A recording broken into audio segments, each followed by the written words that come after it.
이노의 숲에 오신 것을 환영합니다. 이노입니다.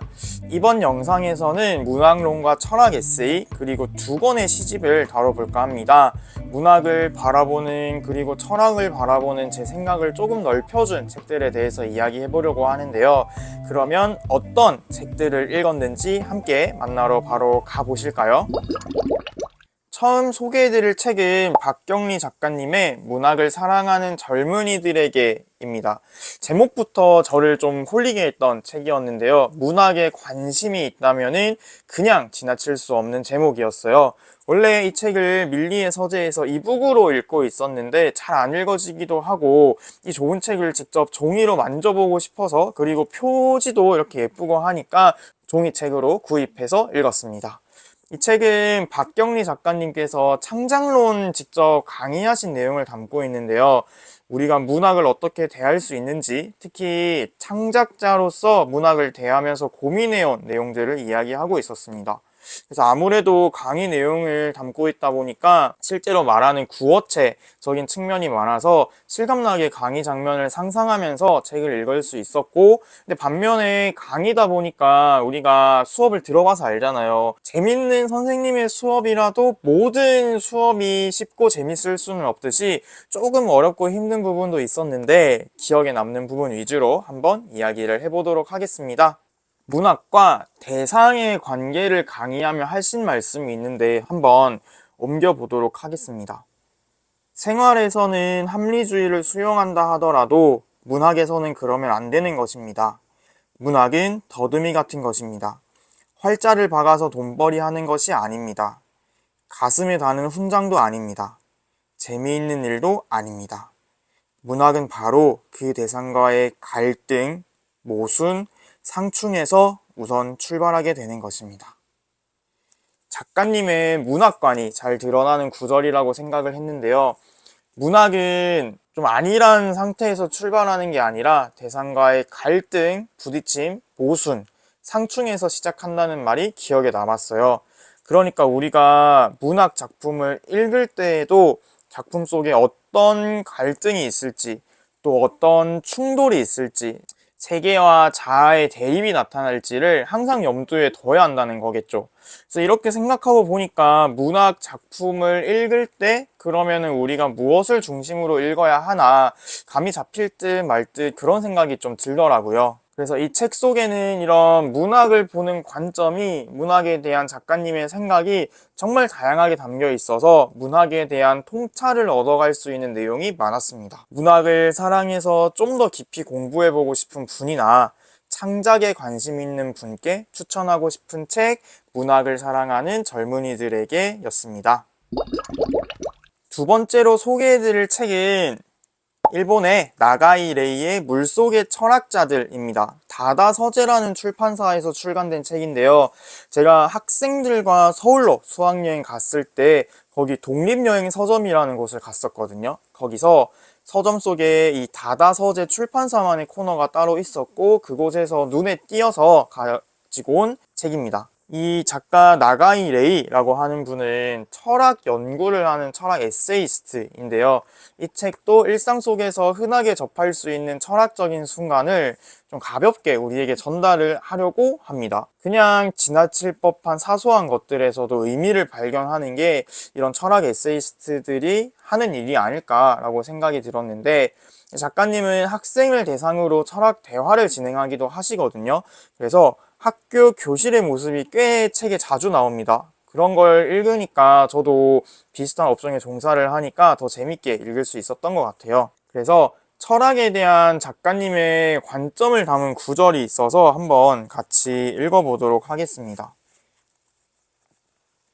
철학은 모든 사람과 관계를 맺는다. 모든 것에 관여할 수 있다. 중요하지 않다고 치부했던 것 역시 철학 대화에서는 생각해 볼 수 있다. 오히려 평소에 잊고 지냈던 것이나 어떤 의문도 품지 않았던 것에 귀를 기울인다.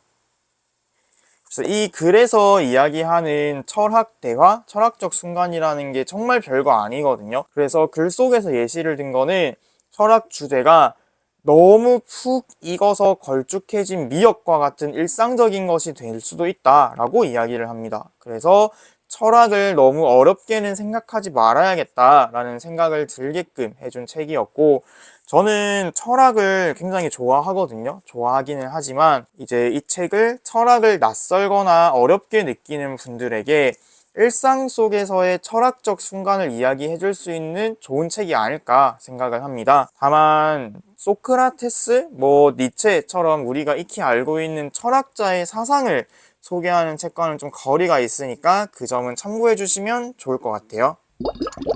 다음은 두 권의 시집을 소개해 보려 합니다. 첫 번째 시집은 너무 유명한 시집이죠. 안희연 시인의 여름 언덕에서 배운 것입니다. 제가 이거를 4월에 읽어서 조금 아쉽기는 한데 여름에 읽었으면 더 좋았을 것 같기도 하고요. 아무튼 시 입문용으로 많이들 추천하는 시집입니다. 근데 저는 읽으면서 솔직히 좀 어렵다라고 생각을 했거든요. 그래서 이게 입문용이라고 하는 말에 동의가 잘 안 됐는데 과연 처음 시를 읽는 사람이 이 시집을 소화해낼 수 있을까 싶기도 하고 또 읽으면서 내가 이렇게 시를 못 읽었나? 이런 생각도 들기도 하더라고요. 그래도 기억에 남는 몇몇 구절이 있어가지고 두 구절 정도 한번 같이 읽으면서 시집에 대해서 이야기를 해볼까 합니다.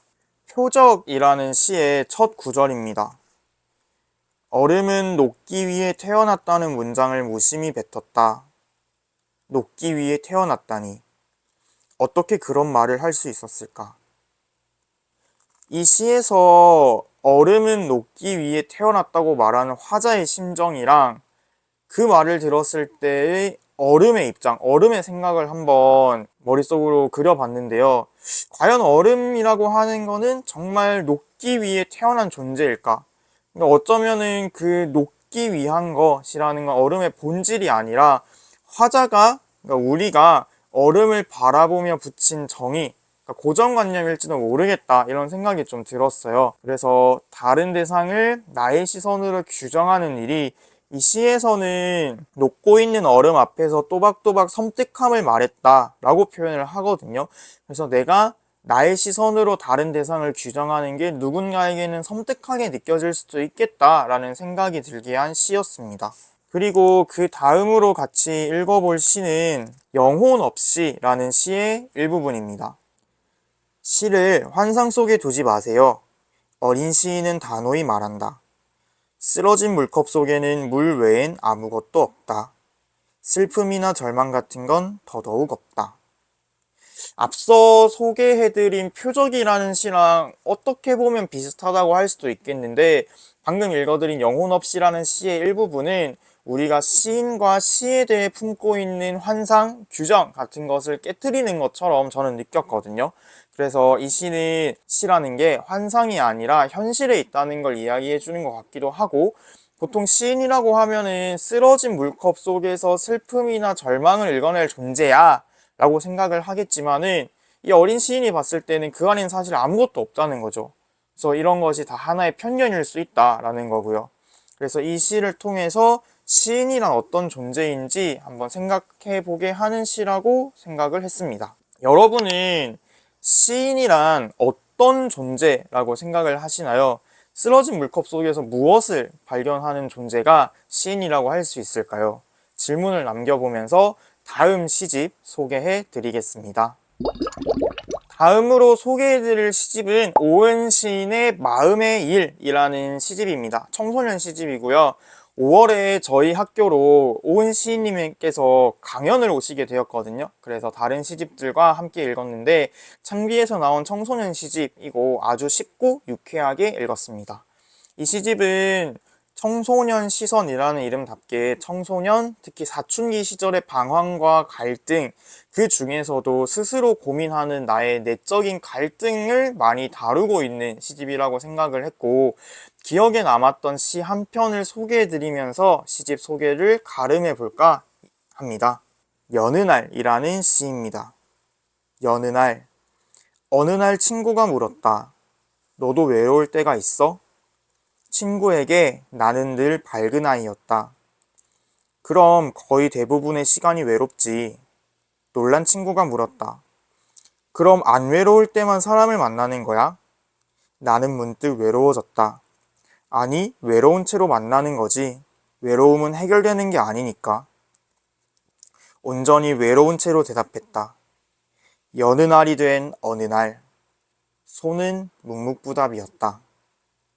이 시는 비교적 있는 그대로 읽어도 되지 않을까 싶었는데 외로운 티를 내지 않지만 늘 외로운 화자가 친구의 질문을 계기로 그 사실을 깨닫고 자신의 외로움을 재확인한다라는 생각을 했고, 저도 인간의 기본 감정 중에, 특히 저의 기본 감정 중에 외로움이 있다고 생각하는 편인지라 이 시에서 항상 외롭다라는 화자의 마음이 어떤 느낌인지 단번에 이해가 가더라고요. 근데 이 시에서 핵심으로 다루고 있는 어느 날이 여느 날이 되었다라거나 제일 마지막 구절인 손이 묵묵부답이었다는 표현은 어떤 의미인지 잘 와닿지는 않았어요. 그래서 오히려 한 번 더 읽어보고 싶은 시로 남았습니다.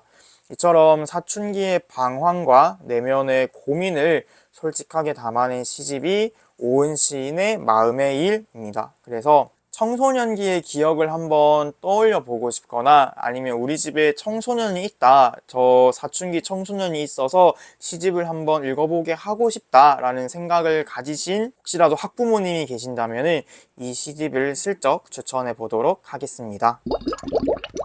네, 지금까지 총 4권의 책을 같이 살펴봤는데요. 이 4권의 책은 제가 4월에 읽었던 책이었습니다. 그때 시험 출제 기간이라서 많은 책을 읽지는 못했지만 바쁜 와중에도 꾸준히 책을 읽는 게 독서하는 힘을 잃지 않는 방법이라는 생각이 들었던 한 달이었던 것 같아요. 특히 문학을 사랑하는 젊은이들에게처럼 한 장르를 바라보는 관점을 배울 수 있는 책을 읽으면은 독서 근육이라고 하는 게 좀 더 단단해지고 좀 더 강해지는 느낌이 들 수 있을 것 같아요. 소설을 한 권도 읽지 못한 게 조금 아쉽기는 한데 문학과 철학, 시를 골고루 만난 한 달이라고 떠올려 볼 수 있겠습니다. 그 다음에는 또 어떤 책들을 많이 읽었을지 다음 영상도 꼭 기대해 주시고요. 오늘 영상은 여기서 마무리하도록 하겠습니다. 영상이 도움이 되셨다면 좋아요와 구독 그리고 댓글까지 꼭 부탁드립니다. 항상 행복하세요. 그럼 안녕.